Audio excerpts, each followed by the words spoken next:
Thanks for joining us this morning. I think you actually have one of these cameras around your neck and on your chest as it is. They're very discreet, aren't they? Just look like small sort of stopwatches or something like that. Why did you come to start employing them at your school?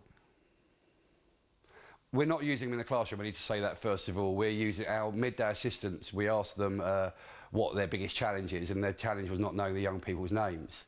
And so they asked, it was their suggestion, if they could trial these. So if, you know, maybe there's a young person out of bounds because we have zoned areas and they can't get to them to know their name, this way we can follow up, make sure that young person gets the right advice and changes their behaviour. So they're not using the classrooms. Teachers know young people's names. OK, midday assistants are dinner ladies and the guys who help out at dinner.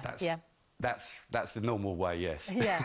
So yours is about when pupils are behaving badly, they're not teachers, so they want to switch these things on, record the pupil who's behaving badly, and then they can be identified later on. That's the case, isn't it? I think it's not binary about it being poor behaviour. You know, it could be, you know, we have 1,200 young people, all three at the same time. It could simply be that a young person's out of bounds, what they shouldn't be. But we want to follow that up because if you have rules, they need to be enforced. OK, so this the story today in the Times, and we're running it, of course, as well. That teachers, because I understand you're only doing it with the dinner staff.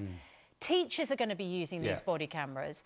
They want to use them in order to record bad behaviour. So the cameras are on all the time, but they're not recording all the time. In these particular trials, these teachers inform the pupils, we are now going to start recording. Is that something that happens with yours, or are yours recording all the time? No, they're on. They're just around their necks, but they're not used. They're not taken out of the building. You know, we've followed all the advice that we're supposed to follow on it, but ours is purely it's a way of, once lunchtime is over, ensuring that we follow up. I mean, using them in the classroom is a different scenario, I have to say. But I would hope that, you know, our teachers know the names of the children they teach, so that wouldn't be necessary in our purpose. Have you found, Vic, that it has improved behaviour, or it's improved the understanding of some of the pupils of these zones that you're talking about? Yeah, I think our midday assistants are very much thinking that it helps them do their job better. You know, it's not meant to be anything other than an aid. You know, technology is changing all the time. We're open to trialling new technologies to see what impact they can have positively on the school. You know, and any school that makes that choice, they will obviously have to take whatever advice there, but it's about improving what goes on in schools, not necessarily about catching people doing things badly. And I think it's not as binary as you're making it out. No, were there any concerns from parents about the fact that the kids were going to be filmed? Absolutely none at all. I suppose the concern I would have is that this is CCTV and surveillance. It is, yeah. Taken right to the, you know, right to the child level, and it's kind of, it might feel a little bit restricting. I completely get that children should behave themselves at school. You know, there's no question about that. Yeah. But that should be enforced through teachers and staff, you know, making sure that pupils behave properly, rather than collecting data on them. That might be the biggest concern.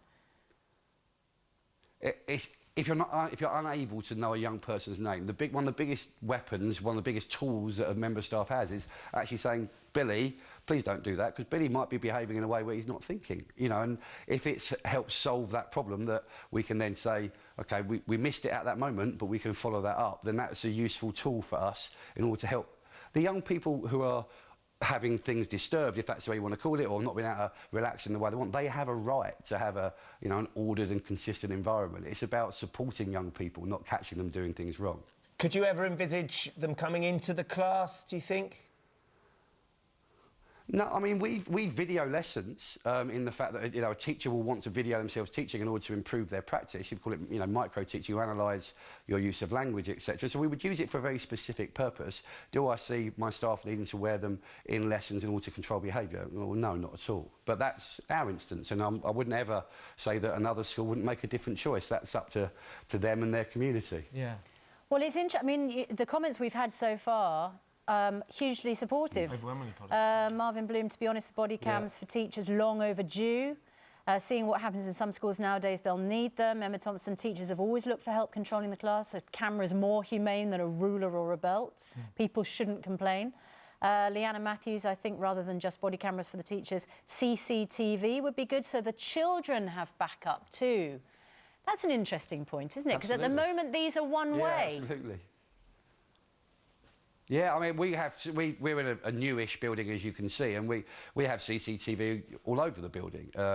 And we've had many Freedom of Information Act requests about it in the time. You know, and for us, it's not something that we monitor. You know, we don't sit looking at a screen, but we do use it if needed to support young people to make either better behaviour choices or to not be the victims of poor behaviour.